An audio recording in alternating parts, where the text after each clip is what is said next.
good to go. Call a meeting of the Town Board of Commissioners for the town of Woodfin to order, this being Tuesday, January 18th.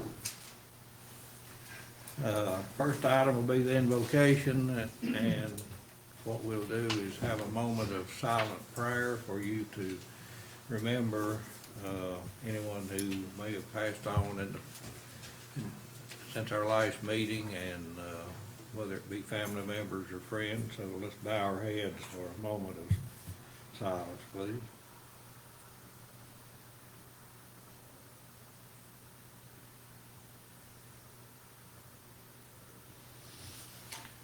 Okay, in accordance with the Code of Ethics adopted by the board, all town commissioners have a duty to obey all applicable laws regarding official actions, to uphold the integrity and independence of the office, to avoid impropriety in the exercise of official duties, to faithfully perform the duties of the office, and to conduct the affairs of the governing board in an open and public manner. Is there any item on the agenda, the outcome of which will have a direct, substantial, and readily identifiable financial impact for any board member? Also, does any board member have a financial interest in any public contract coming before this board today? There being none, all board members have a duty and obligation to vote. First item will be approval of the agenda. Do we have a motion to approve the agenda? Second. Have a motion and a second. Any discussion? All in favor say aye. Aye. Any opposed? Okay, the next item is the consent agenda. We have two items on there. The first one being the approval of the December 21st, 2021 regular meeting minutes, January 4, 2022 special meeting minutes, and then we have a reimbursement resolution. I'll let Sherry to explain that. The reimbursement resolution is in reference to the installment financing board approved in December for the upcoming paving projects. We intend to spend town's money first. We have some power bill reserves, power bill revenue for this year, and then issue financing for $2.3 million for the remainder of the $3 million or so project. The time frame is around July. All that's detailed in the staff report and the resolution before you tonight. And this is a legal tool so that if we spend any of the town's fund balance prior to the receipt or issuance of the debt, that we can reimburse ourselves. It's a commonly used tool when capital projects are on. Anybody have any questions? Hearing none, do we have a motion to approve the consent agenda? So moved. Second? Second. Any discussion? All in favor say aye. Aye. Any opposed? Okay, next item will be public comment, where any member of the public can address the board on any topic. Do we have any one wishes to address the board this evening? Do we need to approve the minutes first? It's in the consent agenda. Gotcha. Okay, hearing none, we'll move on to new business. The first item will be the ABC Board monthly report. Did they submit one?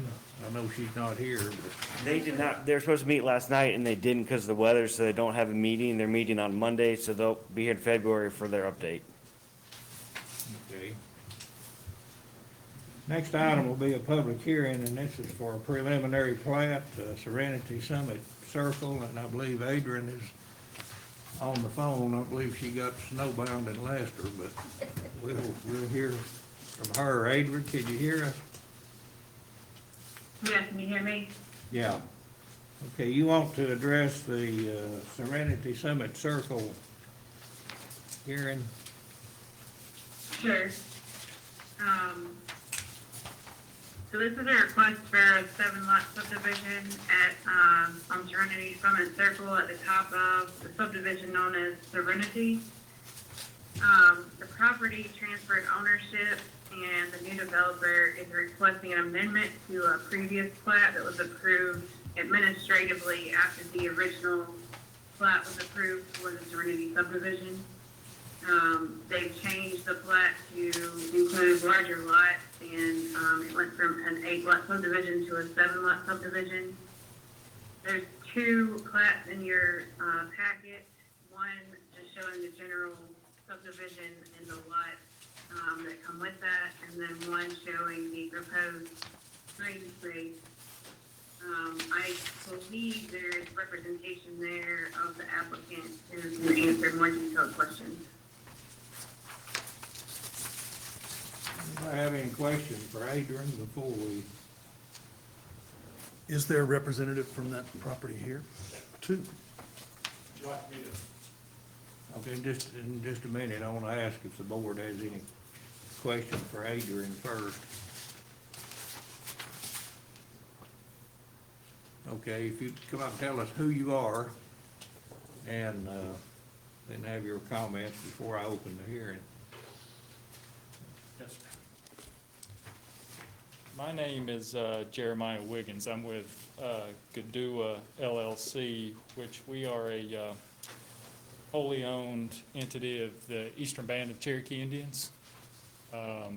We're actually the economic development entity for the Eastern Band of Cherokee Indians. So one of the things that we've done in the last 2 years is we were trying to diversify the economy of the tribe, and we're doing some real estate development activities now in Western North Carolina that spans all the way from some nonprofit housing initiatives all the way to what you have in front of you today, which is the Serenity Ridge development that, you know, we've partnered with the former developer Mike Parrish, and we're looking at developing that property at this time. Again, to reiterate what Adrian was mentioning there is essentially maintaining, it's a 1.4 acre subdivision up there that was previously subdivided into 8 lots. You know, we made the decision as we obtained the property to reduce the density down to 7 lots, providing some larger lots and additional green space. Some of the things that make that property more palatable, specifically in a you know, beautiful and picturesque area like this in Western North Carolina. We've got some preliminary drawings and things like that of the home designs and floor plans, et cetera, if any of that is any interest to anyone on the board. But for the most part, that pretty much sums up what we're looking to do here. I do have Joel Setzer here, he's with our civil engineer group. If there's any site questions or technical questions about that, then he's prepared to answer those as well. Any questions from the board? 1. Will all of these units look alike? Yes and no. We want to provide kind of a homogeneous look with the units, but we may differentiate things like roof lines and home shapes. Right now, we're operating off of one standard floor plan, but we plan to make some variations to that as we move forward with the 8 homes. And will these homes be for sale? Yes, they Okay, will be good. for sale. Thank you. You're welcome. Any other questions from the board? Is there a request, or is there going to be a request that the town accept any streets in this development, or are those just going to be maintained by the HOA? Currently, do you mind, Mike? I'm No, sorry. no. So the Serenity Ridge Trail is the main road that goes all the way to the top. And there's just a little, 100-foot entranceway to the top piece. So there's not gonna be anybody asking for any acceptance. Okay, of the and streets. And the HOA maintains that, and Woodfin does a great job. I wanna just commend them right now for salting and plowing people that you guys contacted me with. They were out there at 6 a.m. Sunday morning, and man, nobody lost any sleep about worrying about getting down off that mountain. So much appreciation to Woodfin as always. Any other questions, comments? Okay, thank you. Thank you.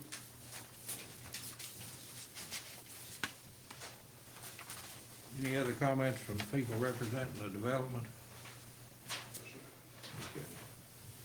Okay, at this time then, I'll open this public hearing regarding a preliminary plat for Serenity Summit Circle at 6:45. Have any comments from the public regarding this hearing? Do we have any public comments?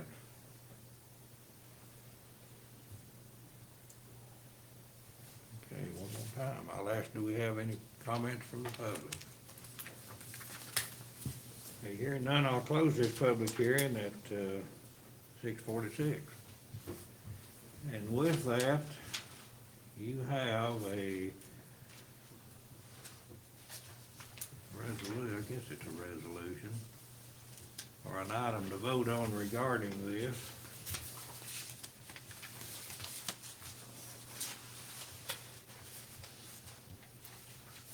Mr. Mayor, Yes.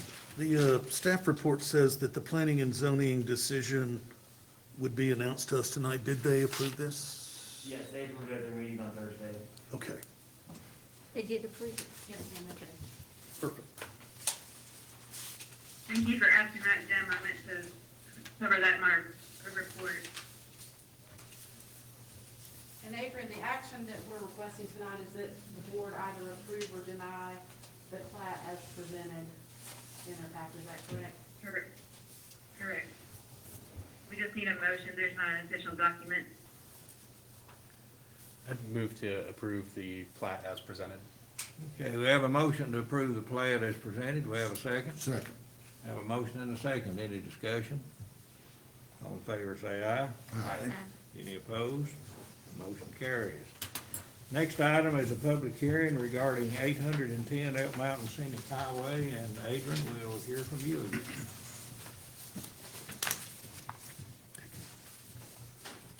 This property was annexed into the town several months ago and is under Buckingham County zoning designation. The property owner has requested the designation of R43 conditional zoning based on the use that's currently there. And that our ordinance does not have a district that would allow that use. So they have provided, conditions to the conditional zoning. This request was heard by the planning board and the board of commissioners, back in July or August and was approved at that time. But when the ordinances were repealed, the authority for conditional zoning was removed. And so, that rezoning was removed, and so they're coming back with the exact same request for rezoning to R43 conditional zoning. I do believe Commissioner Edgerton may have some requests to add to this. I do, and just for the sake of transparency, I spoke with Adrian immediately prior to this meeting and discussed the fact that there is not currently a site plan for the remainder of this site in a conditional zoning. We typically receive a site plan, and then after reviewing that site plan and the proposed uses on that site, carefully craft a list of conditions that would address the needs created by that development. I understand there's a plan to submit a site plan formally in the future, and that will allow us to craft comprehensive conditions off of that. But however, at the point we're at now, without a site plan, what I've proposed and what I'm going to propose in a motion is that we simply attach two conditions to the site. The first would acknowledge that there's an inn on the site now and acknowledge that that inn or hotel use is allowed to continue in its current form and scope. And then second, that any future development on the site, when it has a site plan, will have to come back for a full conditional zoning review before the board so that we can appropriately craft site-specific conditions as you're supposed to do in a conditional zoning. So that will be the motion that I'll be making. It will be to have only two conditions attached to the rezoning at this time, and it's those two that I've mentioned. Happy to explain the reasoning for that any further if you have any questions. I've got a question, Ed. With the expense of a site plan without the approval, why would you want to spend that money not knowing if it was going to get approved or not? We've already required that, so our ordinance that allows for conditional zoning requires that a site plan be submitted But in only for advance. construction, right? No, in order to have the zoning approval. It's in our code now, it's specifically section 54-156. It's required in the subsequent section 157 specifies the detail that has to go into. And so because they don't have that yet, this is the next best thing. Until we get that detailed site plan, we can just say, we know what you're doing now. And in the future, if you want to have future development on the site, just got to follow what's in our existing ordinances. Okay. If it's in order, I don't have a problem. Any Does other- that go before the zoning and planning or back here? It would have to go to planning and zoning first. They give First, it and then back an here. advisory opinion, and then it Right, comes to right, us. that's what I thought.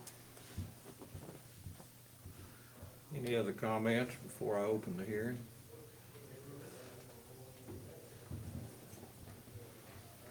Okay, hearing none, I'll open the public hearing on the rezoning for 810 Alpine Scenic Highway at 6:50 PM. Have any comments from the public? Yes, sir. Yes, sir. If you'd come up and identify yourself and My name is Robert Dull. I'm a landscape architect with Sitework Studios and have been working with Prohl Perry on this project for many, many months now. And my initial comment is going to be that the the comment I've just heard 3 minutes before this meeting started is completely different than anything we've heard over the 6 months we've been trying to do this. This has been presented and approved already. And in the time lost, we could have done a full site plan, and no one ever even considered mentioning that that was going to be required. And Adrian, I would love to hear your comments on this. I asked you yesterday if we should foresee any issues, or whether this should go just like last time. We're we're utterly confused with what's happening here tonight and what has happened over the last couple of months. I can show you that we actually have been working with Adrian for a 5-lot subdivision. It has been approved by Kevin Tipton from Buncombe County Fire Marshal. She has seen plans that show hotel expansion, which is why we provided the list of conditions that I believe you all should have seen. So again, I'm a bit confused why we are where we are right now. And I'm just hearing this feedback, especially when this has already been approved, except due to, I guess, some issues with the ordinance that you guys had to go back a couple months to then get back where we are. So, one, the client has spent, significant money on planning fees, and 2, has lost money on this loss of time that we've gone through. So, I'd love to hear how we could figure out how to move this forward at tonight's meeting. And, yeah, I'm here to answer any questions you may have. If there's already a site plan, you're welcome to submit that, and the conditions that I've proposed will allow you to immediately come back for review. That's the only hurdle, is actually getting the site plan that's required by ordinances. This is a new process for the town. What I'll say is that Sitework Studios has done extensive work in other conditional zoning projects, and I think is aware that the proposed conditions for this site, the index points here are not anywhere near sufficient, not in terms of the level of detail that would normally be required for conditional zoning. And it's just not, it's not something that would be safe to move forward on a 100-acre site at this time without a site-specific plan in place. And if you're going to come back with individual sections of the plan, absolutely acceptable. It will just need to be amended time after time as those site plans are developed. And at what point did you issue a checklist for CZ approvals on site plans?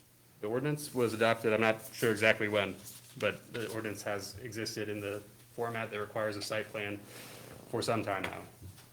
But we were told we couldn't get the CZ underneath the old ordinance because you had no process for a CZ. There's one in place now, and that's just the process that has to be followed. So that process would have been developed between our initial approval and me standing here now. That sounds correct. Is that Yes. right, Adrian? Is she still on? Yes. Adrian, did you hear the question?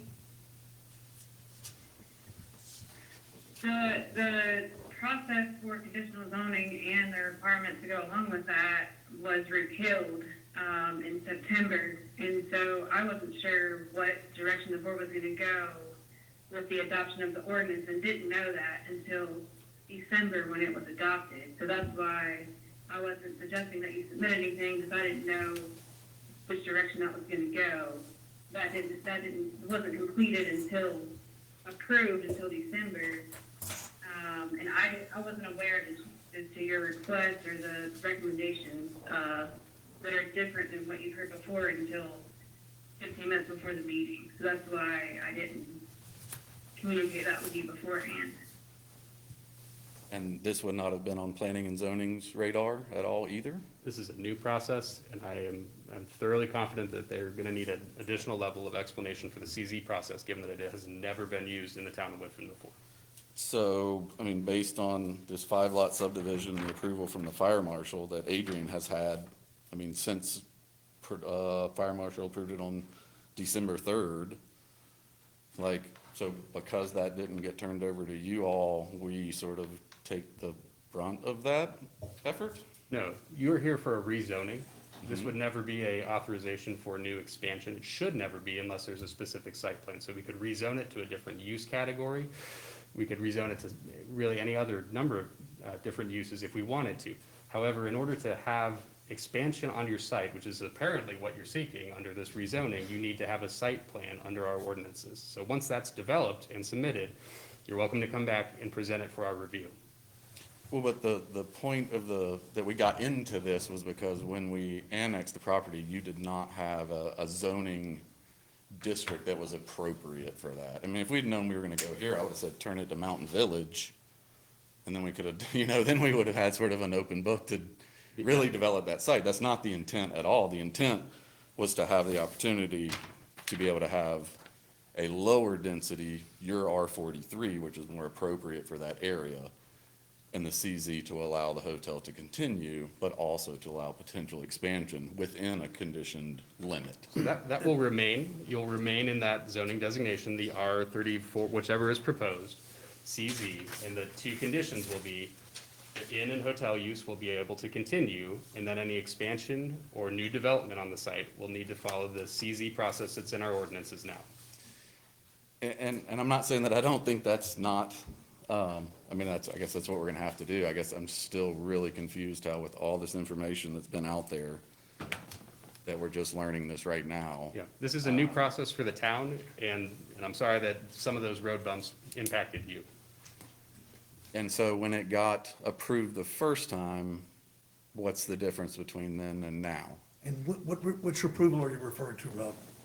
So we've already been through the full, this exact approval was approved in, Adrian, correct me, was it October? I think it was August or September, but anyway, yeah, around there. So we did all these meetings, we've done all this, it got voted, approved, hoorah, everybody move on. A week later, I get an email from Adrian, oh, this and this weren't correct. We've had to repeal that ordinance until we can correct A, B, and C, at which point then when we vote to reenact it, then you'll have to come back through.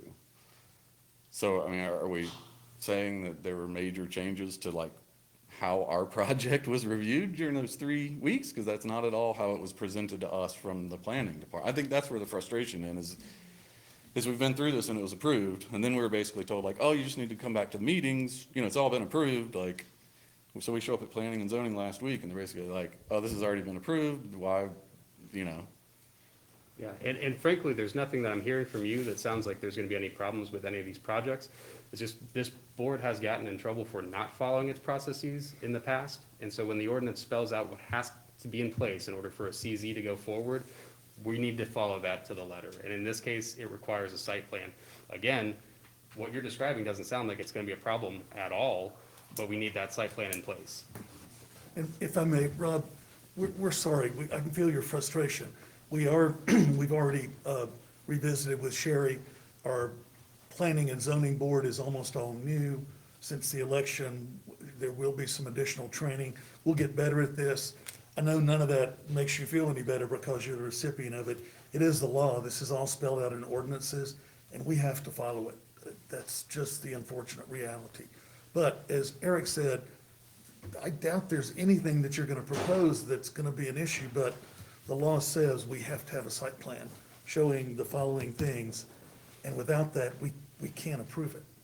And I guess my confusion then is why is the site plan not in front of you when it has been in your departments since prior to December 3rd? Since prior to us meeting with Kevin Tipton, meeting with Adrian and talking about all this, and it's like somebody forgot to like put it in the packet? Is that what I'm hearing? So you have a site plan? Yeah. I mean, Was it turned in with the original application back? absolutely. Okay. I don't see what the problem is. Yeah. You know, That- and that's where I'm not confused as to where is all this stuff that my client has paid for that we It- thought. It sounds like to me you turned in a site I plan. know. Where is that site plan? Do we know, Adrian? That I is- didn't understand that you were requesting approval of the development in this meeting. We had to get a zoning designation on the property, and that wasn't able to happen until this meeting. So if you're ready with the site plan, we can bring that back next month, but we had to get the zoning designation put on the property first, and that was what I understood you to be asking for. So what does that mean? The options now are, so we can do what we've talked about, what I've described, which is that we can do a CZ now, put it in that zoning category so that you can add residential later. Just, you need to know that that has to have that site plan, which sounds like you already have, come back to us and say, yes, that's good to go. So again, the way we would do that would be by having a CZ now, which has two conditions, which is that the hotel or in use is allowed to continue at its current rate and scale, that any redevelopment on the site or expansion on the site or new development on the site comes back as a new conditional zoning application. It'd essentially be an amendment to that really bare bones initial determination. I mean, I guess if that's what you can do, that's what you can do. It is. We have to have, and we clearly don't have recommendations from staff on a specific site plan and whether the conditions that you're approving or proposing satisfy any impacts or guard against any impacts that development may have on the surrounding community. And that's not in front of us now, so we can't act on the substantive development. Are there any difference in the site plan now than the one you turned in? No. No, sir, except we met with the I'm confused myself. fire department, we met with the fire marshal, we met with Adrian about road standards and turnaround. Your fire service up there is provided by which fire district? It's Rob? Buncombe County. Buncombe County, Yeah, got it. it's, I guess you guys contract with. It's provided up there through Ring Creek. Okay.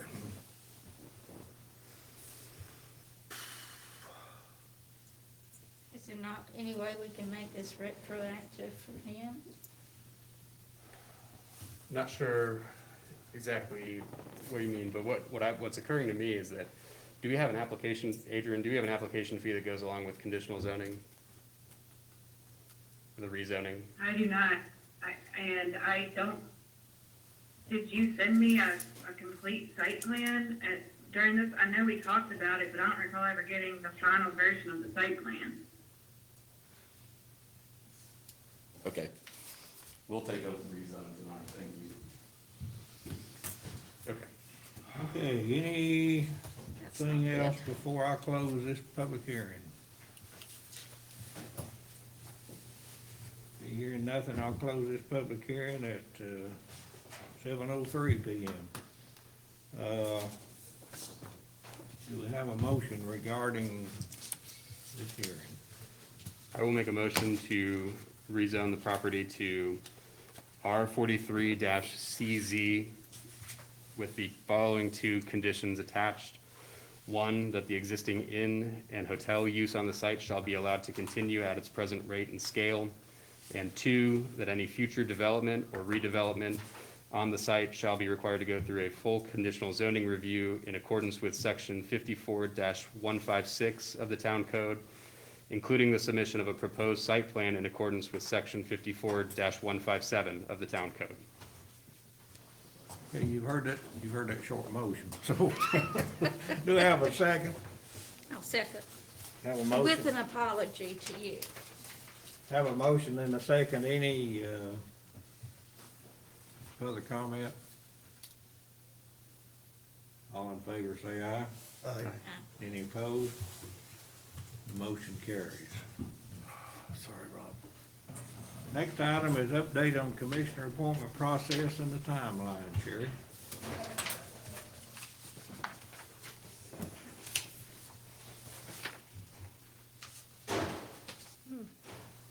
So I got a little reformatted there.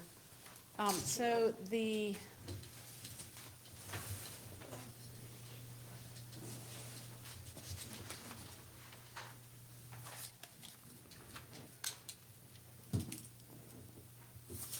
this is not the right slide deck, guys.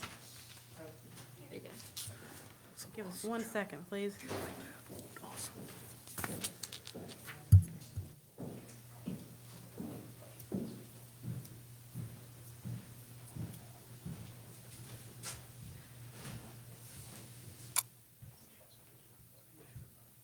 Sure, second.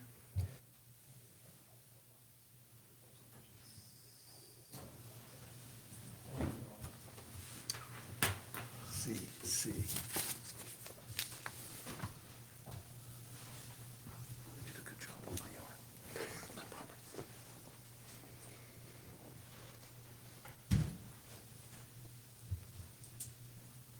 Sorry about that. Here we go. So the new commissioner appointment, just in the way of summary, as an update for you all, on Friday, January 7th, as directed by the board, we issued a press release announcing that we had a commissioner vacancy and we would be encouraging interested residents to apply for that position. We posted that information on the town's website and on social media, and we emailed you all a copy of the press release that was to go along with that.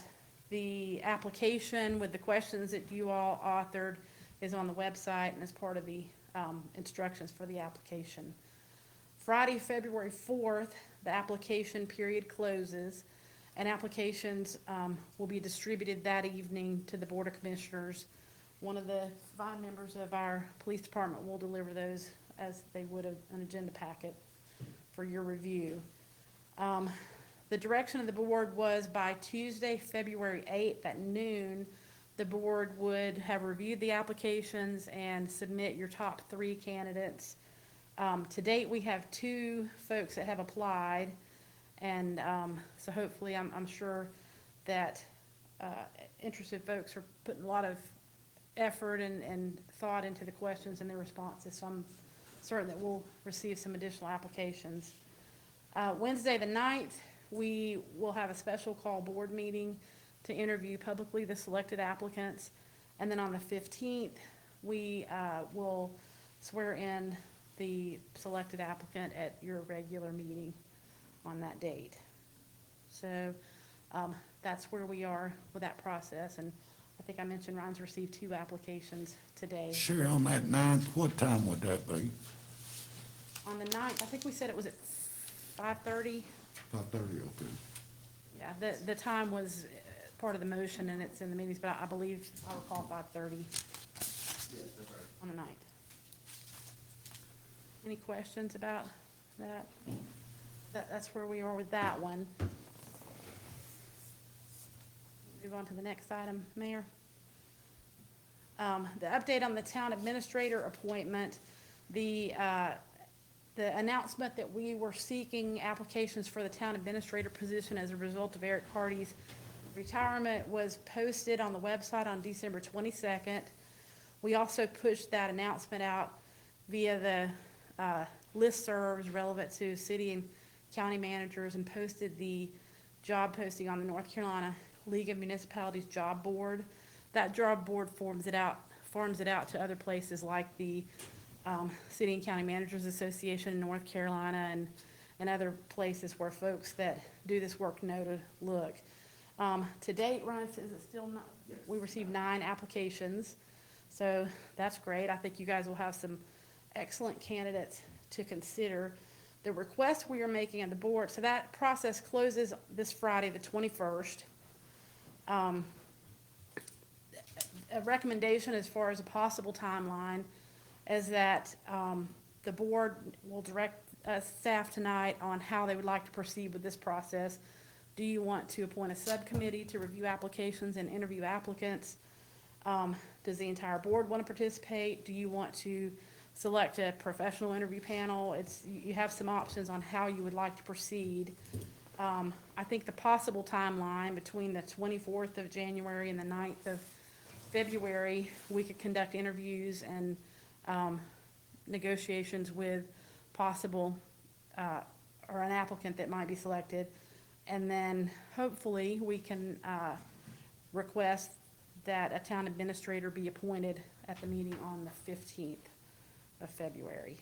So if that pleases the board, staff would like direction from you on how you would like to handle that process after the application period closes on the 21st.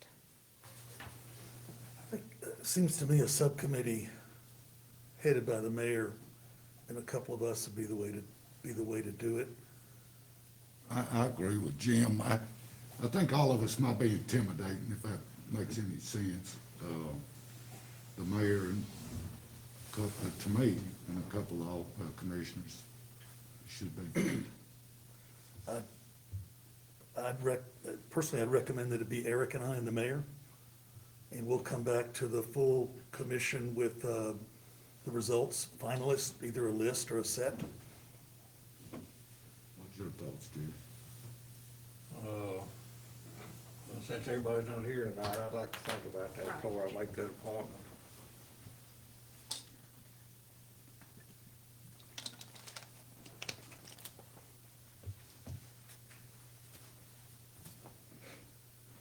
Okay? Yeah, I'd agree with that recommendation that we do a subcommittee. I think that if we have more than two persons and the mayor, at that point, we're calling full meetings. I think that there are reasons not to do that, especially when we're talking about the employment of a professional staff person as opposed to a political appointee, like we're doing with the commissioners. So I'd be fully supportive of the recommendation to do a subcommittee. I'd be happy to serve on it. I work in municipal government and have a background there. Happy to hear any other thoughts. And the reason I mentioned myself, I've a 40-year career in the corporate world at all levels. I've hired and fired and trained and been on business continuity, board teams, et cetera. I'd be happy to work on this with the mayor. It's probably the most important decision we may make this year, one of them. I agree. Let everybody know by the 21st. Do you want to make a motion in that regard? Okay, I don't think it requires a formal motion, just direction to the staff. So if you guys prefer to handle it informally, it's totally up to the pleasure of the board. If you prefer to handle it informally and make some direction at a later date, I think that's acceptable too, but. I think, if we don't need a motion, we don't need a motion. If it's going to, I think we do want to review with unless we want to convene the whole body and review collectively, that seems like an ordeal for this process. So I'd still favor a subcommittee process. If you don't need a vote on who would be on that committee, that's up to you all. But again, if it's just two of us and the mayor, then we can just do that informally without having to notice any meetings. Joe, that don't have to be in no motion, but Doesn't have to be in a motion. Okay. I don't have a problem with it. And I'm always available if, I don't know, if you run into a snag or something, you call me, I'll be here in 5 minutes.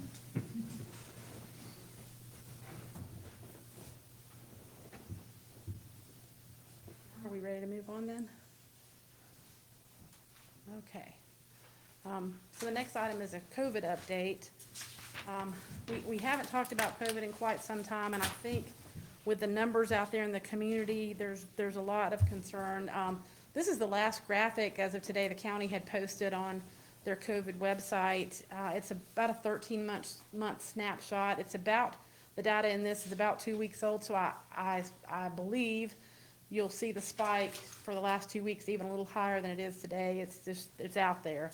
It's really affecting the staff currently. I'll tell you, I'd like to give a lot of thanks to the public works staff who were out cleaning streets and working tirelessly all weekend with about half staff, because they've been affected greatly by COVID over the last week or so, and some of our police officers have had the same experience, and folks have been working extra shifts and really pitching in to make all the things happen that had to happen for the town. So very grateful to the staff who've persevered through all this. The numbers, as I mentioned before, are really high. Our positivity rate, the number I heard today was about 30% as opposed to 22 weeks ago. So I think, given the numbers and all the instances of exposure we've had here as a town, my recommendation to the board is that we move back to virtual meetings for the time being for all public boards, including planning and zoning and board of adjustments and these meetings. Unless you all direct differently, that'll be the plan. So we'll provide notice for any public meetings for the next month or two until the numbers are back at a safer level, that the meetings will be closed to the public and virtual. Quick question. Yes, sir. Maybe it's for the mayor. Is it a problem to swear like a new commissioner in over Zoom? Maybe. I knew I asked the right person. We can deal, my question is on going back to virtual meetings, I don't have a problem with it, except for the fact we've been following whatever the county's been doing. It's like all other municipalities have the whole time, and if they switch back February the 1st, or the 2nd, or whatever that date is, And so where they're having open meetings and not having virtual meetings, do we need to? We would need to Be different. readdress it at that time. All indications are that the county will continue with their, where they are today, but that's, we don't know what their decisions will be, and if it changes, we'd need to. how would that affect the interviews and things? Well, that was one question that we had. The town before, when we had virtual meetings, the board attended, they were just closed to the public. Right. We included the public via Zoom so that they can provide public comment and comments throughout the meeting, and we can respond to those as opposed to Facebook where it's just a listening tool. And that's what we would revert back to. And we can go totally virtual where the board is on Zoom as well, but the recommendation would be to have the board here. You could invite applicants in, or you could have applicants join via Zoom, and that way the board and the public would be able to hear and see any comments made. Are you gonna lock down the town hall again? We discussed that. There were no plans for that at this time unless you direct us to do so, only because folks knock on the door. Ron gets up about 100 times a day to answer the door, and we let everybody in anyway. Exercise, you know. We are closely policing the front door, and if anyone comes in with a mask, we're requiring masks for everyone. We have extra disposable masks at the front desk to give out for anybody that comes in without one. So that's the plan. All the administrative staff that are in the office full-time are fully vaccinated, and we didn't feel like it would be necessary to lock the door at this time. Thoughts of the board? I hate to go back to virtual meetings. I think I know at one point I had someone say that at some of the previous virtual meetings that there was a lot of, when board identified that it wasn't done correctly, there were a lot of things that was not done per protocol. So I feel like we will do that again. Yeah, there was a big learning curve for everybody. This is new territory for all of us, a global pandemic that's lasted this long, and the virtual process had to be sort of made up as we went along. I think moving forward, we'll be very intentional about the way we hold meetings, and that we understand the process and the legal requirements now, and we'll be very careful to make sure every bit of that is followed to the letter of the law. So The problem that bothers me about it is the fact that they keep changing back and forth, and it keeps the public confused. If the county, since they're the ones that's kind of leading the charge, so to speak, if they get their act together and make sure they're doing the same thing consistent, if they're gonna do it till March or April or whatever, do it and be done with it. The county's at least given, the city of Asheville at least, a pretty good heads up for a couple weeks in advance, so they'll tell us, we're keeping this at least until, but you've gotta ask their management team. So I think that might be one way of addressing it, is asking them, how long do you intend to leave this in place for, and getting that feedback from them. They can't tell you. That's the problem. I think everybody's hopeful that this is gonna be in the past soon, and we look forward to the day that we can get back to normal business. So I think as they loosen restrictions and then the numbers shoot up like they have with this last variant, you don't really have a lot of choice but to reexamine your processes and try to keep people safe. I'll tell you, the last Board of Adjustments meeting, it was a packed house. Every chair in here was full, people standing outside the door, and it's just really hard to police folks and make sure that everybody has their mask on the way it's supposed to be. And I don't want to put you all or the staff in jeopardy, and that was the basis of our recommendation. But it's totally up to the pleasure of the board. How many items were on that Board of Adjustment agenda? Was it just a lot of stuff they had to cover, or what? So, Yeah, I think we had. There were, It was the terraces. yeah, there were 6 items on the agenda, but 2 were removed. There was just one of the items, got a lot of people's attention, so that was the main reason it was full. I don't have a problem with using the tools that we've been given, and we've been specifically given this authority from the General Assembly to do remote meetings during the pandemic. I think if the public health experts are telling us that that's what should be done at this point, I would support that. The one concern that I'll note, and it relates to the Board of Adjustment, is that for those types of for quasi judicial hearings, that can slow things down because every party to those hearings has to consent to doing them virtually. I don't know if you all have been having an issue with that, but I know other municipalities have had a number of items get kind of backlogged because we couldn't get the consent of all parties involved. But if that's not an issue for us and we think it's the right public health thing to do, I'd support it. What if we did a hybrid, that we have all the recommendations from the town administrator and have the other boards meet remotely, but we plow on for another month at least to get us through the February meeting and meet in person with an empty room and people participating? The things we've got to do in the next month, interviewing these people, and I agree with Jim. I just don't see how we can do the interviews remotely. And I know we're taking a risk, I guess, to a certain extent, but going to the grocery store is about the same thing, in my opinion. just exempt That's just- ourselves and put everybody else into lockdown and exempt ourselves, maybe. If we continue on as we are through the March meeting, or until the March meeting, then that ought to solve the problem. I think so. So defer until March, or decide at February, I guess. Okay, so continue for the next month with in-person, and is that for all the boards? Well, I Do you have a mean, recommendation on Board of Adjustment and Planning and Planning and zoning. Zoning, Sherry? Well, And Adrian?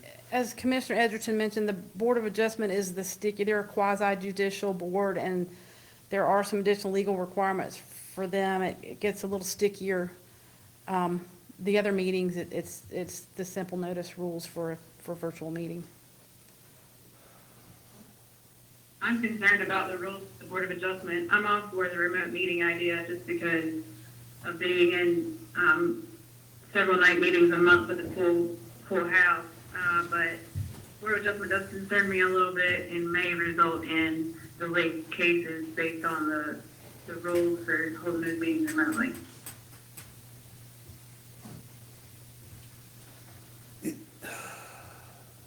Is it possible that perhaps the Board of Adjustment doesn't meet next month?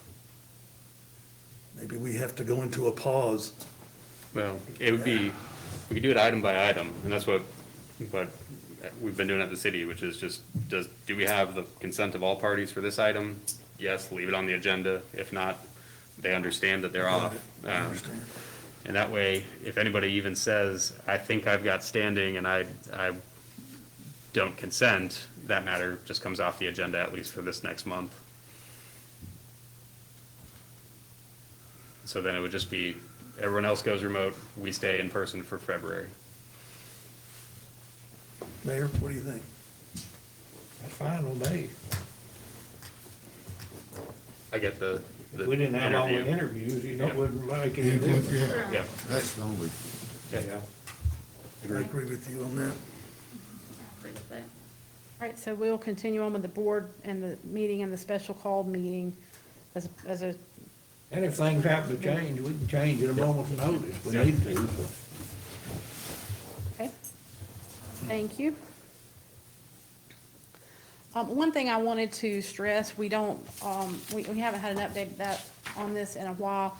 There are a lot of testing efforts that the county and participating folks from the health community have made available to folks in this area.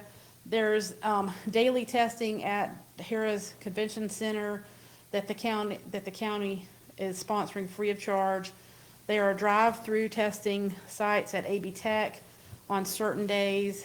The pharmacies, CVS, Walgreens, all have websites, and you can schedule testing free of charge. And just to make the community aware of all these sites, they're rotating sites at the schools. They have a couple, I think, each week. They're at different schools to test folks for COVID. And then Community Health has distributed rapid tests to community health workers and what have you, in addition to the federal test that I think tomorrow's the day you can call in and order 6 or 8 kits each month free of charge. So in addition to the vaccine sites, the county has a walk-in vaccine clinic daily at 40 Cox Avenue that any resident of the county can go in free of charge without an appointment and be vaccinated if they would like to. And you can also sign up for vaccinations free of charge at I know the pharmacy, CVS and Walgreens, I think Ingalls, and so there's lots of opportunities for folks to protect their health and be tested if there is a need. Just wanted to make the public aware and update them on that. So the next item on the agenda is the charter amendment. The board has asked staff to check into how to change from a mayor commission form of government to a manager council form of government, which is essentially an amendment to our charter. We've provided in your packet a copy of this slide that it gives the pertinent portions of North Carolina General Statute 106A-102 that dictates the process for making a charter change. This is summarized on the next slide. There are basically 3 steps.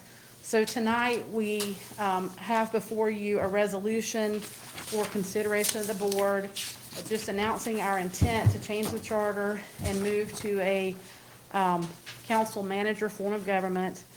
The resolution and also identifies the date of the public hearing per general statute. So that would be at your regular meeting on February the 15th. That'll be the second step in the process. Then after that, a third meeting is required to actually approve the amendment to the ordinance. So you all wouldn't vote on that until your March meeting on March 15th.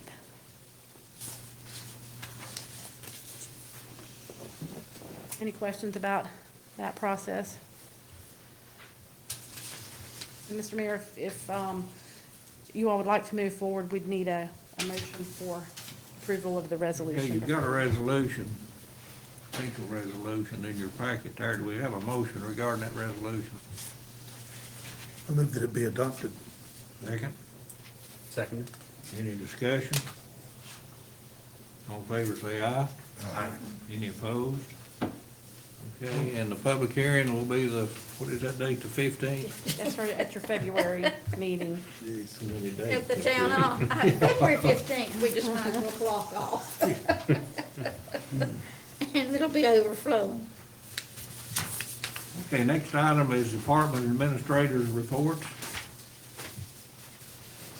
Planning and zoning, Adrian? I I just wanted to let you know about a couple of things. You got a report in your packet from our new permitting software, iWork. We've got that up and running. We've been using that for code enforcement and permit management. Next up will be the public portal that goes along with that system that will allow folks to submit complaints and to search permit activity for their property. The planning board met last week, and in addition to the 2 items that were on your agenda tonight, they were presented with a draft of the steep slope ordinance and given homework to review that for the next meeting on February 1st, where we'll hold a public hearing and hope to have a recommendation to you guys on that next month. The Board of Adjustment met last week as well. As I stated earlier, there were 6 items on the agenda. They approved a special use permit for a group development for the terraces at Reynolds Mountains, the townhome development. They approved front setback variances for 2 properties in the Ventana subdivision, and they approved a special use permit for temporary construction storage site for Duke Energy transmission line on Olivet Road. And I wanted to give you an update on the comp plan activity. We had our first steering committee meeting last week, went really well. We are going to schedule our first public input meeting for February 10th at French Broad River Academy, and I'll have more information to you on that in the coming days. We are working to schedule a meeting with Buncombe County to coordinate our citizen engagement activities as they're in the middle of their comp plan update as well.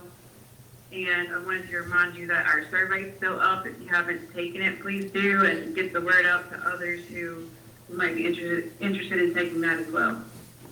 And that's all I had. Any questions for Adrian? How many responses do we have to that survey so far, or a rough estimate if you don't have a number? Rough estimate, we have about 280. Oh, wow. Okay. Great, That's been pretty good for so far, but we'd like more, so. great, thank you. We didn't have a slide for the police department, so I'd like to ask the chief. I think Yeah, we we'll skipped over bring him. him up. I just bypassed him since that was what popped up on the screen.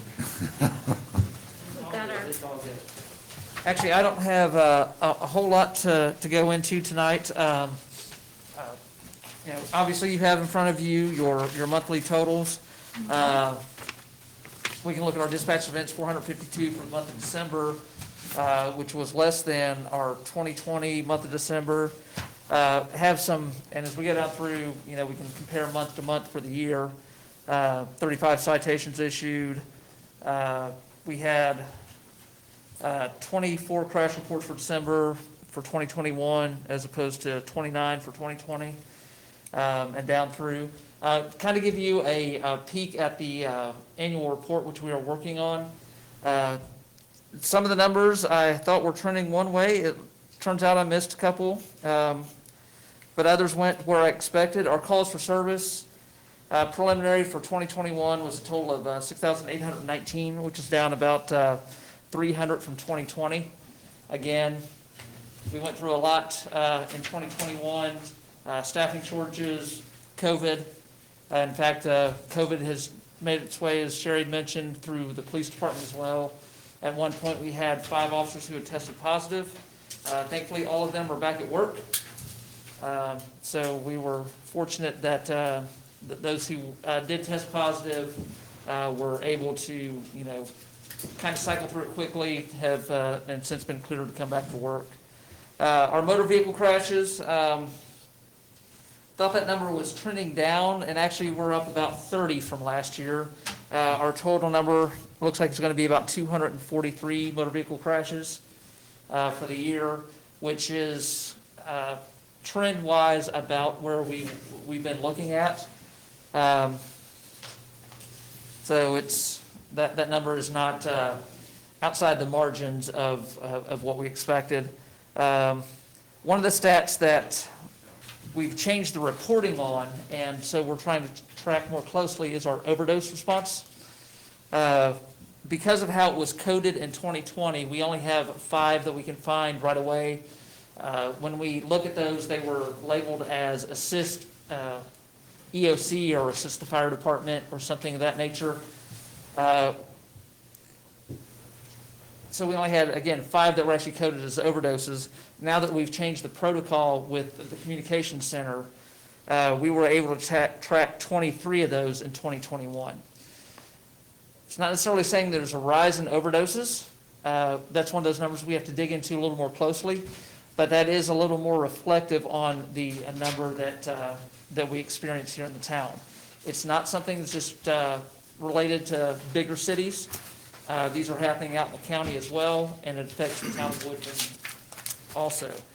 So that's a number we definitely want to keep an eye on.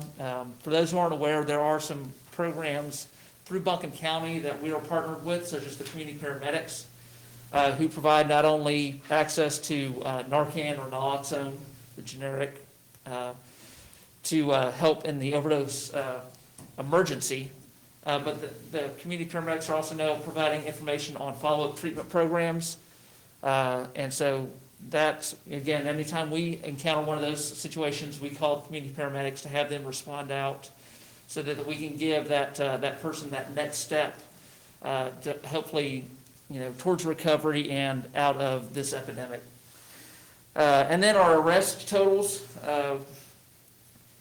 you can see that in December of last year, we had 11 total arrests for the month as opposed to 10 in 2020, which actually we had about doing the math in my head here, almost 25% increase in arrests.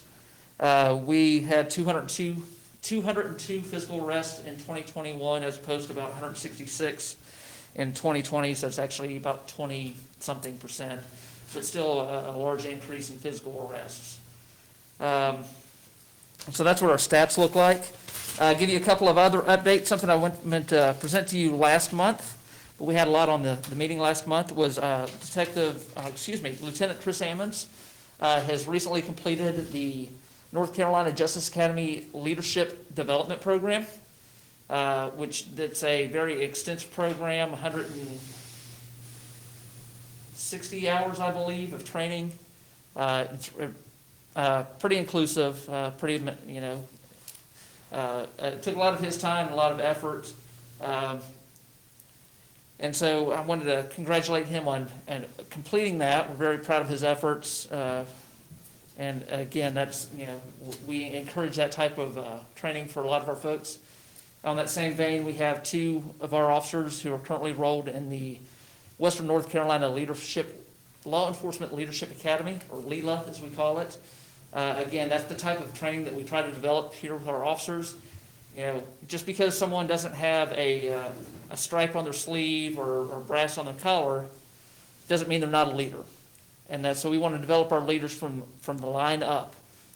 This time we do actually have a sergeant in the class, Sergeant Arthur, and then one of our detectives is also, Detective Morrow is taking place in that. Last couple things I have is we started our onboarding process finally with Lexipol. I had a nice meeting with them today. We've got the steps in getting our policies to them so that they can review. We're looking at about probably, according to their timeline, hopefully about 9 months, we will have a functioning policy manual back from them. And again, that will be available to the public.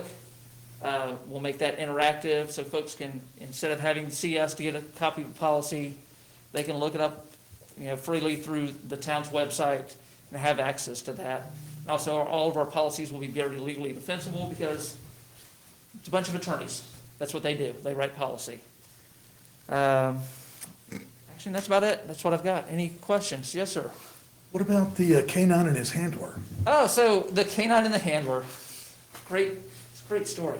So, as many of you are aware, our canine handler had been out due to injury. He's been released to work on patrol, but he still has restrictions for canine duty because he's in physical therapy for his hand injury. We are hoping, when he went last to the doctor, they said another 6 weeks That was the second week of December, so we're hoping like another couple of weeks, we'll finally have the dog back out on the road. Good, thank you. I have a question. Do the officers receive some kind of certificate when they complete these courses? They do. Many of the officers receive, just for any type of training, will receive a certificate of completion.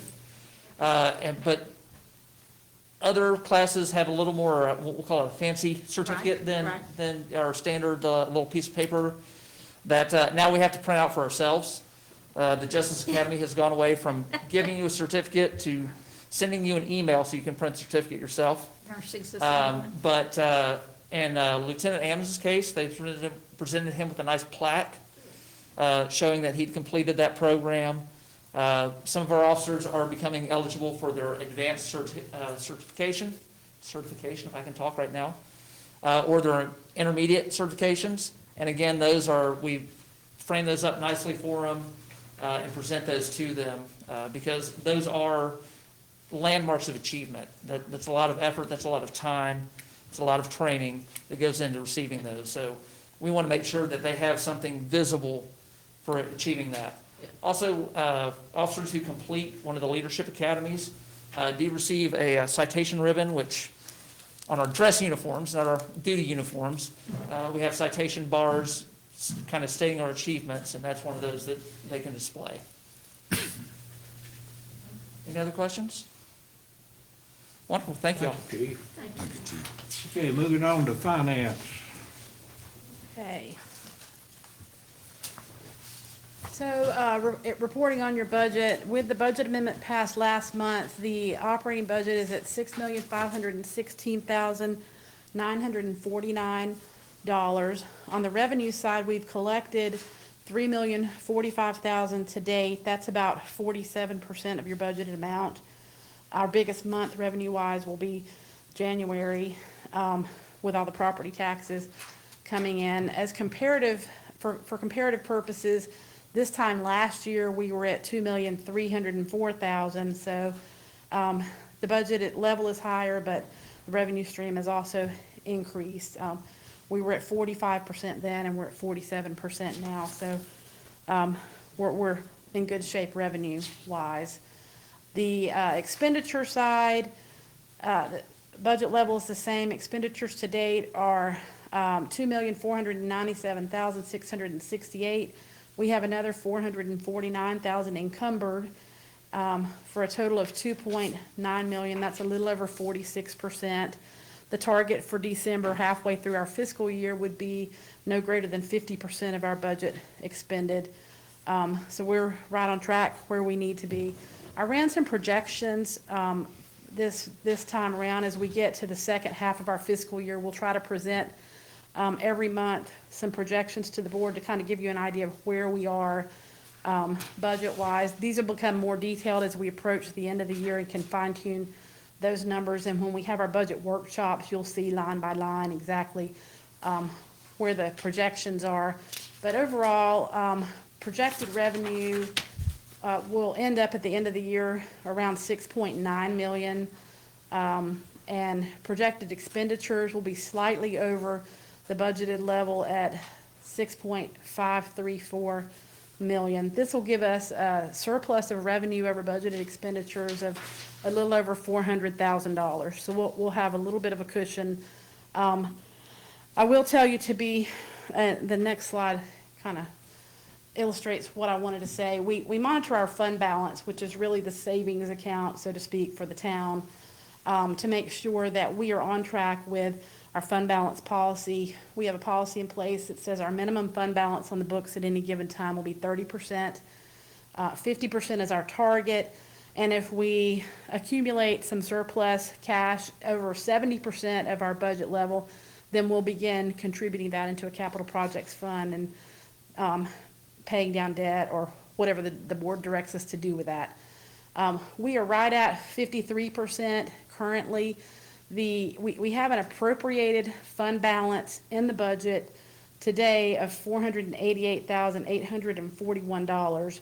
If we spend all that and we realize an extra 400,000 in revenue, which is where the projection is today, we will decrease our fund balance at the end of this fiscal year by $87,000, which is a little over, it's about 1.2 or 3% of the fund balance. So we'd still be right at our target fund balance, but just so you're aware of where we are with that. I was excited when I finished the projections and saw that, a lot of things have gone up. Gas prices are much higher than they were this time last year, so all of our vehicles and police cars and public works things, that took a budget hit.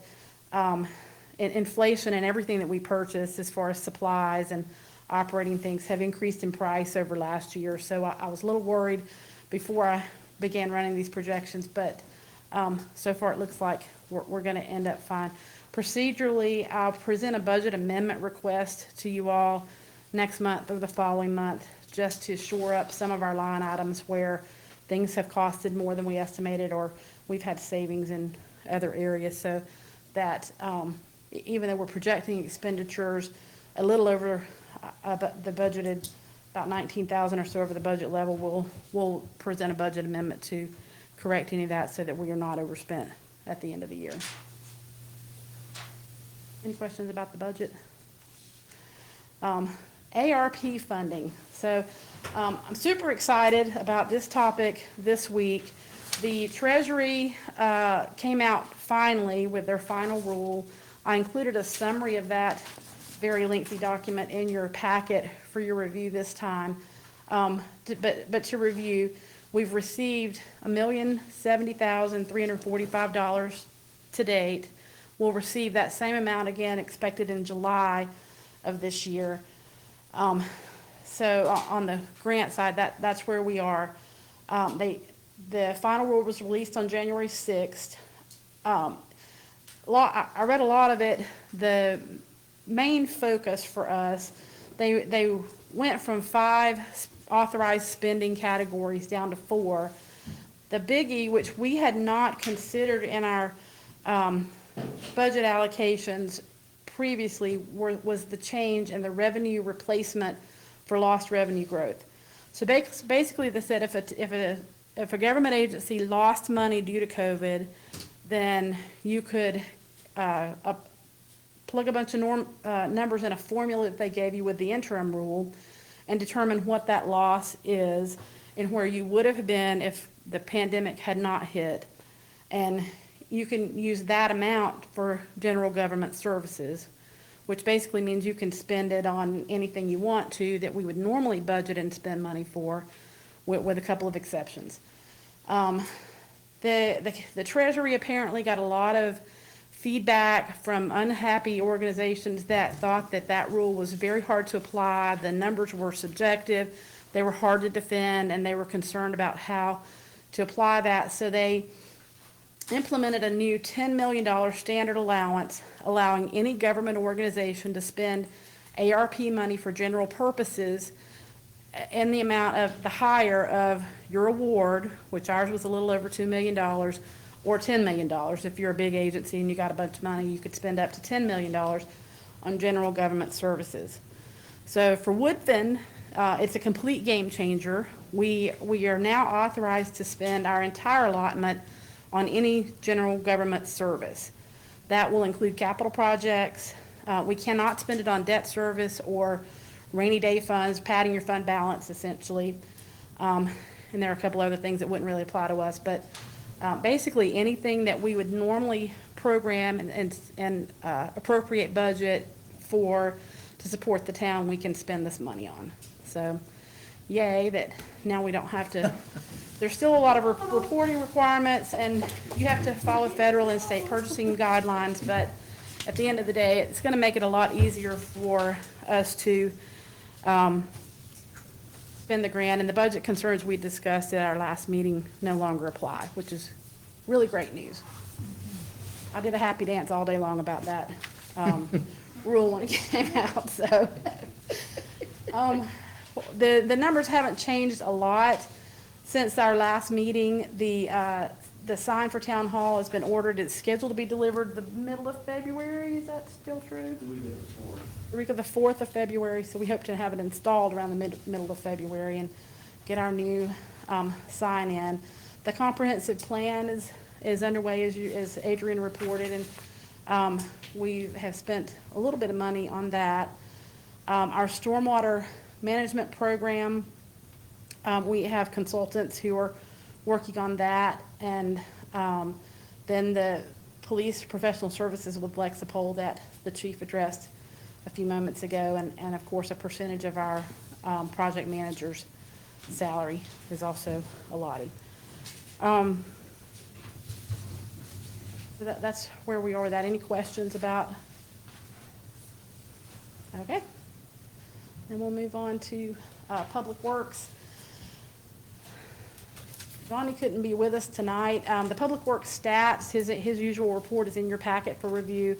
I'll emphasize, as I said before, I'm so grateful to Public Works. This was a really unpredictable weekend for a new administrator, and the weather was kind of crazy, and Johnny and his folks really stepped up. They were struggling with COVID and trying to keep folks separated and safe, but they did a phenomenal job, and I'm very grateful for the work that they have done with the snow removal and garbage pickup. We had intended and put on the website that we would pick up Monday's garbage and today's today, but we had to revert and just do Mondays today and tomorrow. We've hired some temps, and they're gonna work with our drivers, and we'll pick up Tuesday and Wednesday's garbage tomorrow, and then we should be back on regular schedule after that. So, the only contract that we signed was for Public Works, and it was with Appalachian Site Work. There is a failing culvert on Reynolds Mountain Boulevard, and we've shown pictures of that several times in staff reports for previous months. They're replacing 130 feet of a 36-inch, really large culvert pipe, and reinstalling the inlet boxes and curb and repairing the pavement related to that. The lowest bid on that was $34,740. They were scheduled to begin work this week, but with the weather, I think that's probably been pushed to next week. But you'll see some action on that relatively soon. With that, I'll hand it over to Luke. Good evening. Right in here. So, general project update. We're currently gathering input, getting templates, lessons learned, in addition to feedback from the PGAC and residents. I met with the Asheville Public Works, or Parks and Recs Director. We met with, virtually with the Grand Rapids team, just to get lessons learned from how they're doing their parks and their in-water structure as well. Just to try to get some flavor of how other people are doing things, so we can not reinvent the wheel, but try to streamline our aspect. Because what I'm finding is, like Grand Rapids, city of 200,000, they have a staff of Parks and Rec. We have not many, one. So there's ways that we can, there's a lot of things we can do, but getting a grasp of what we, the streamlined version of what we need to do to provide a great project. From this fundraising team, we're engaging, and they are engaging in building a plan for fundraising. I believe there's some opportunities for institutional donors, the TDA, Dogwood, maybe even more MPO funds.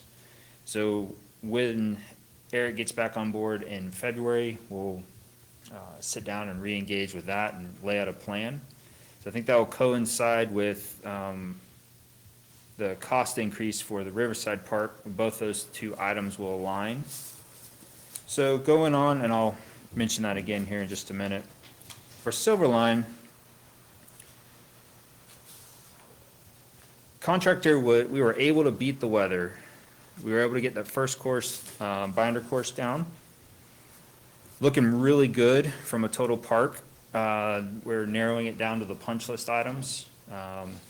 Contractor was able to find a little workaround so we're not waiting on the mast, so they can get like 95% of that, of the pirate ship done. I mentioned the change orders. It was 52,000, that we still have 50,000 remaining in contingency with nothing on the horizon that would consume that. So no pending decisions. Just a little bit more pictures around. They're removing the large equipment. And I just see, it's a beautiful site. They finished the final grade. They were able to get a lot of the seeding done before the snow. And so I'm hesitant to put a timeline on when we'll be done because a lot of the next few items are weather dependent. So we need about a week of dry weather before we can get in there and pave and finalize the grading. As long as, but we're steadily moving along. In the bottom right corner, that's the Silverline Park building. One of the things that we're doing is reviewing conceptual ideas for development options. These discussions regard possible development options for this building. Kind of what we're looking at is for the building, opening up the building, adding restrooms, and using it potentially as a food truck or other event venue. So my goal is to, we've kind of brainstormed a couple different ideas. We've got some, working with the architect, get some renderings as well as some generalized costs for those. So then we can come back to the PJAC, get their recommendation, then eventually come to you with, gather input and get direction. Luke, would you give the board a little more information on that portable bathroom scenario that is an option? One of the options that's posed, you know, I don't have the pictures with me, but we have a building. The challenge there is the floodplain. It's 7 feet high in that building, so it really limits what we can do. One of the options is that, actually the Grand Rapids team, this is what they utilize, is portable bathrooms, not porta-johns, but these are those, trying to think of where, those really nice, you know, I don't know if they're air conditioned, but modular units. They can drive on site, park them, hook them up to utilities, and then after this park season's over, you could remove them. That was one of the things they suggested, so we're looking at that as an option and just, you know, it's just the cost alternative of, you know, spending a lot of money to renovate and make a flood-proof bathroom versus, hey, we could just buy this. Even if we had to buy a new one every 5 years, the total cost of ownership's less than spending millions of dollars to renovate a building that's still in the floodplain. Only reason I bring that up, and of course the chief could, our existing bathrooms down at Riverside Park, vandalized all the time. Poor old Johnny and them spend a lot of time replacing the toilets and lavatories. Next day, they rip them off the wall. We just, I don't know, I personally like these portable bathroom ideas. Whether they're feasible or not, the board will have to make that decision. But we just have so much vandalism down there at the existing park, it's unreal. Yeah, there's a lot of stipulations, because if you have to stay within 50% of replacement value for any updates, and if you do that, then that limits you for future. So there's a lot of limitations when you're dealing with this. And they have to meet handicap too. If you'll, whenever you've got some time, if you'll get in touch with FEMA, their regional office in Atlanta, they use them a lot. Disaster sites, along with portable showers and the whole gamut, and they are nice. I mean, that's just a thought. And Luke, I don't know, I spoke to Jim about this earlier. The little sign for the ship, when this project first started and then Jason got sick and unfortunately passed away, we thought it was a good idea to put a little plaque on the ship, say SS Jason Young, or anything like that, little signage, and I still think that's a good idea, but apparently we need to get it approved by the board. Was that, Well, we were talking before, was that something that was already I decided? mean, at the very beginning I of this think the project, board already decided. I on thought it that. was already done. So I've given that to Equinox because they've done all the other signage for the Yes, park. So yes. make sure it's synonymous with the rest of the. And then our meeting features. today, we discussed that. It's a very simple, very inexpensive little deal. I still think we should, So if there's no objections, that's the way we're gonna proceed. yeah. We've made his family know that we're gonna do that, right? And they don't have a problem with it, I assume. That's a good question. She didn't early on, when we first discussed it. That's the, yeah, as long as that's not a problem, then it makes sense. Kind of jumping back to this one. For the Riverside. So last we met, we did have the 30% design complete. We're proceeding with the cost estimate. I'm currently planning on reviewing this cost estimate, and to help build a budget bridge. Because right now, we're about 60% plus what we originally estimated. Digging into this, the original estimate was done in 2017, so we're looking at 2023, 2024. So when you start adding escalation in, and that's irrespective of the past 2 years' COVID impact of escalation. So the plan right now is I'm going to meet with a sub-team, with the project management subcommittee, work through a lot of the information, and then take that same path forward through the PGAC, work through them, and then come to you with a proposal. And then I think that's when, at that time, we'll budget amendment. Is that right, Sherry? I'm saying the right word? Yes.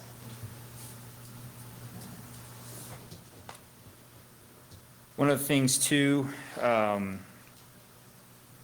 we have, the floodplain administrator requires, we are now having to go through the Clomer process, which just adds another regulatory review with FEMA.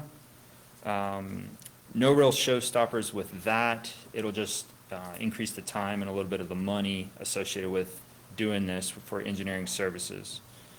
Part of those include modeling. We've got to annotate the firm map, do a hydraulic report, as-built, and then go through the confirmation of that existing model.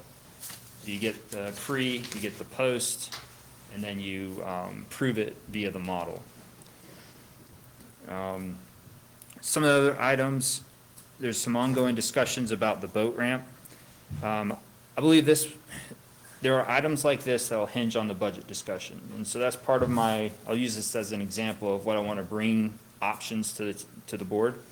That could be used as a phasing lever. And what I mean by that is we incurred a $250,000 ad when we did the cofferdam at Silverline. So maybe there's an opportunity that we don't go into the water with another boat ramp, but just provide, rock boulder access to allow the boats out. I mean, that could be a potential $250,000, $300,000 deduct. So we're currently in that. I don't have all the answers right now, but that's the plan I'm working toward to get to those. Look, I appreciate that. My opinion, we got a new board now. We discussed this with the whole board. We've got a boat ramp, state of the art, my eyes, mile and a half from Craigie Bridge. I just don't see the expense of putting in another boat ramp at the wave. That's just my opinion. And at this time, I'm not going, my approach, and direct me differently if you see otherwise, is right now, we're not at the stage where we're just gonna cut things to try to get to a certain bogey, which, you look at even line items such as paving. I mean, asphalt prices went up 15% in the last quarter. So all those things have a huge impact to costs, and my goal is to show a bridge to show you how and where those items increased from. What I have seen is there there wasn't a lot of adds from the master plan to the 30%. You know, if you recall, we wanted to keep the pavilion. So we were gonna demo it for that turnaround. Well, we got feedback that the community really uses that, we wanna relocate it. So that's a small add on the total, cost of this project. And then, lastly, I wanted to mention that we are currently in discussion with the property to the south of Riverside Park, just south of is that Pearson Bridge? To obtain a long-term lease for use of the space, because this potentially could add the additional parking and definitely be helpful once the park is constructed. Quick update, let me switch over here to the paving project. Above is what we've completed. Thank you for approval to move forward from the last meeting. We are waiting on that approval to then issue, give the go-ahead to McGill to do a sub to coring for the roads. That was I think it was approximately $25,000 to do that. I'm gonna categorize that as pre-engineering work. What that'll do is, once we get that information, that'll help alleviate, I'm looking forward to future change orders because we didn't know what the scope truly was. So that'll give us better information to move forward.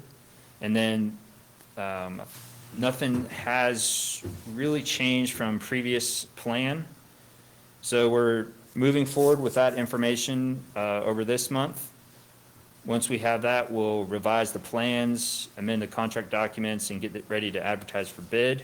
And then there's the sequence so that by April, May timeframe that we'll be ready to go and get started paving.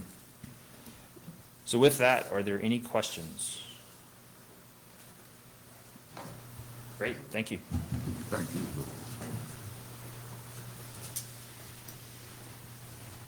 Okay, I believe that's all that we've got on the agenda, and I believe we need to have a closed session, is that correct? Adrian, yes, we do need that. We have any questions or any comments from the board before I ask for a motion to close this meeting and go into closed session? Okay, hearing none, do we have a motion that we adjourn this meeting and go into closed session? So moved. Second? If you would be specific about what we're doing. We've gotten it down, we have it, in the agenda, what we're going into closed session for. Please enter an account code. Okay, any other comments? All in favor, say aye. Aye. Any opposed?